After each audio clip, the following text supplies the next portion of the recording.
Welcome back, movie lovers. It is I, the Jay Shrayway, and we're back today for a trailer reaction. We've been doing some Spider-Man coverage this past week, but this is one that I'm super excited for. I'm not feeling much hype for it, and if I'm going to be honest, that first trailer did not do it for me, but this is for Insidious, man. Insidious 5, Insidious the Red Door.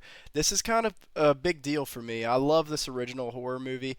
It was like the first horror movie I saw in theaters. I'm excited, man. We're returning to the original cast from Insidious 1 and 2, which are amazing. I think Insidious 2 is an incredible sequel that people don't talk about enough. Patrick Wilson and Rose Byrne are back as the parents, and the same actor that played Dalton's back, and I mean, he's obviously grown up. It was pretty jarring in that first trailer to see him as an adult now. He's playing a college student in this movie. He was also the kid that was at Tony Stark's funeral in Endgame. Spoiler alert. Yeah, that first trailer did not wow me. I mean, it did enough. It got me intrigued again to see these characters back and to see where the story goes, but it just doesn't seem that grabbing. It seems like a cliche horror movie. If you didn't know what I just said about all the returning characters after 10 years, then you would just think this is a basic horror movie. It doesn't have that feel of like the return, you know? It's just, I don't know. It looks very low budget, and a lot of these movies are low budget, but they find ways to feel high quality with their scares, the music, the tension, the unsettlingness, the over the top stuff with the red lipstick demon.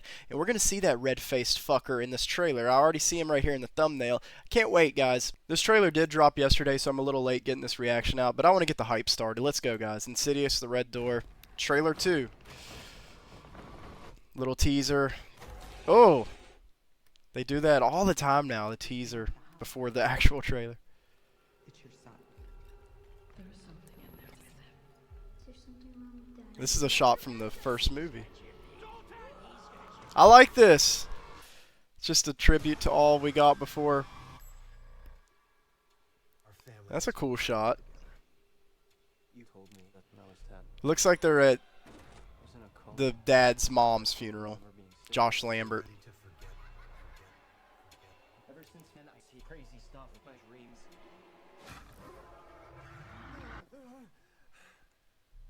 Patrick Wilson's directing this also, which is his first time directing. It's very, It's happening again. very intriguing to me. He's a great actor. I'm gonna need you to remain still. Just never would have thought he'd be directing, but it's happening a lot with actors. Well, Uh, no. oh God. Oh man, dude! That's not fun. The further we travel, There she is, Elise. the riskier the journey becomes. Oh, he's pissed. I like this. Put more focus on the red guy. Yeah! Hey, that was good. That was good. There he is, that red-faced fucker. I love this horror villain. I'm so excited to see him, like, front and center for this movie again. Like, it's called The Red Door. That's where he resides. We're finally going to tie up his story, I think, because he was always just sprinkled in the movies. He was a big part of the first one. And some people, like, find him funny, like, like it's not purposely funny, you know, with the hooves and all that. And I don't know, just his introduction to me as a kid and nowadays, I find it unique and I love the way they approach him. But as a kid, it scared the shit out of me. But some people just don't find him that scary and they think he's dumb. And I think that's why they backed away from him in the other movies. They kind of steered to other villains and other stories. But I think it's awesome. That's what's got me sold on this. Like, I thought when they called it the Red Door that it would be referring to him, and it's like connecting to the first one. He was kind of the first villain that started this, that made that connection to Dalton, the astral projections, whatever. It gets really trippy. That's what I love about the first one. All the stuff in the mind and like how they have to like go to sleep and stuff and go into that other, the further. That's what it is, the further. We're going back to the further. My mind's blank. I haven't watched these movies in so long, but I'm going to do a big rewatch and a ranking. I love doing that for all these new movies coming out this summer. We got a lot of like sequels coming. We got a lot of like older franchises like staying afloat. And this is the most welcomed one for me because, like I said, you see the shirt. I'm a huge fan of horror, and this series like made me that. This is the first one I ever saw in a theater, And this trailer, I mean, I didn't even get to like give my full thoughts on it. I just started gushing about this red-faced fucker. But this trailer was actually really good. This is a lot better than the first one. It's more like fast-paced, cha cha cha cha. Let's get to the fun. Uh, it had the violin cues from all the good Insidious movies, the sound effects. Yeah, I really like it. I mean, there is another shot. They were watching video of Elise Lynn Shay. So she died. Like I mentioned in my last reaction, like, oh, is she gonna die or that at her funeral? I forgot she dies in the first one. That's the big ending. If she gets choked by the woman in black that you figure out was a guy, Parker Crane.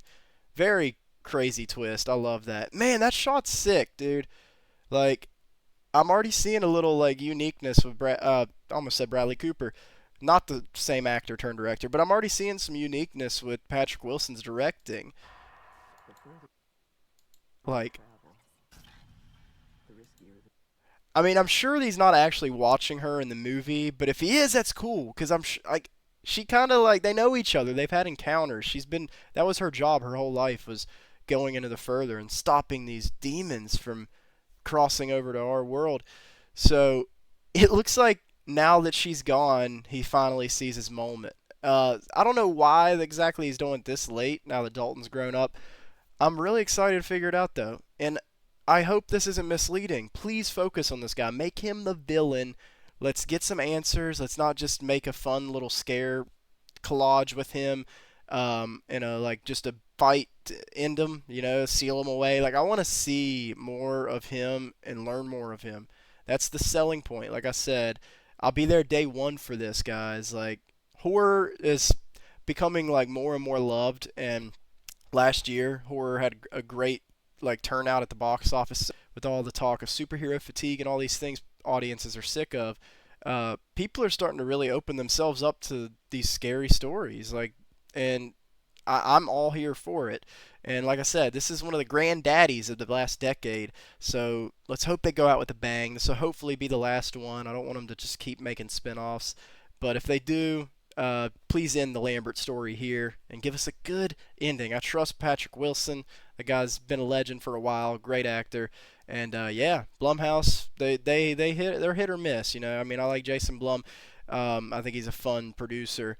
I'm super excited for Five Nights at Freddy's too. They got a few, like they're always consistently dropping shit. Megan earlier this year, and then of course the Halloween trilogy, the new one, which I loved those. I know I'll leave you there. I know that might ruffle some horror feathers, but that's the best Michael Myers. All right, I'm done talking. If you didn't run away, like and subscribe to the Jay Stray Way and comment. Let me know your thoughts on the Insidious franchise. Is it dead in the water, or are you excited to see this shit get revived like I am? Thanks for coming by, guys. See you next time.